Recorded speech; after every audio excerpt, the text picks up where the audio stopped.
dans le but de déstabiliser l'État et ses institutions. Les forces armées béninoises et leur hiérarchie, fidèles à leur serment, sont restées républicaines. Un peu plus tôt, dans la matinée, un groupe de 8 militaires armés ont pris le contrôle de la télévision nationale, annonçant prendre le pouvoir, ainsi que la création d'un comité militaire pour la refondation. Parmi leurs revendications, la suspension de la Constitution de 2025, ainsi que des activités des partis politiques, la dissolution des institutions et la fermeture des frontières béninoises. Ils ont aussi accusé le président de remise en cause des libertés fondamentales. Pendant ce temps, des coups de feu ont été entendus à Cotonou, notamment aux abords du domicile du président Patrice Talon. Son entourage a très vite confirmé qu'il était en sécurité et la zone a été bouclée. Les rues de Cotonou étaient pratiquement vides ce dimanche, malgré les appels à la normalité. En fin d'après-midi, une source militaire a confirmé que les autorités avaient la situation sous contrôle. Selon des sources sécuritaires, une douzaine de militaires ont été arrêtés.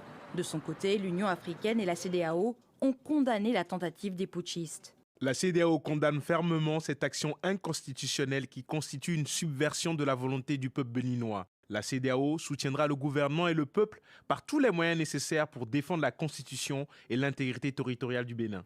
Au pouvoir depuis 2016, le président Patrice Talon s'apprêtait à passer la main. Romuald Wadani, actuel ministre des Finances, a été désigné comme son dauphin pour la prochaine élection présidentielle prévue en avril 2026.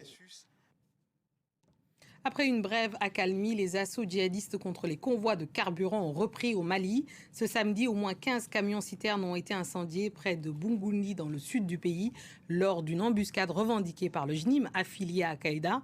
Une reprise des attaques qui intervient après une quinzaine de jours de répit, alors que les rumeurs de trêve circulaient entre les autorités maliennes et les groupes djihadistes. On retrouve en direct Serge Daniel, notre correspondant régional.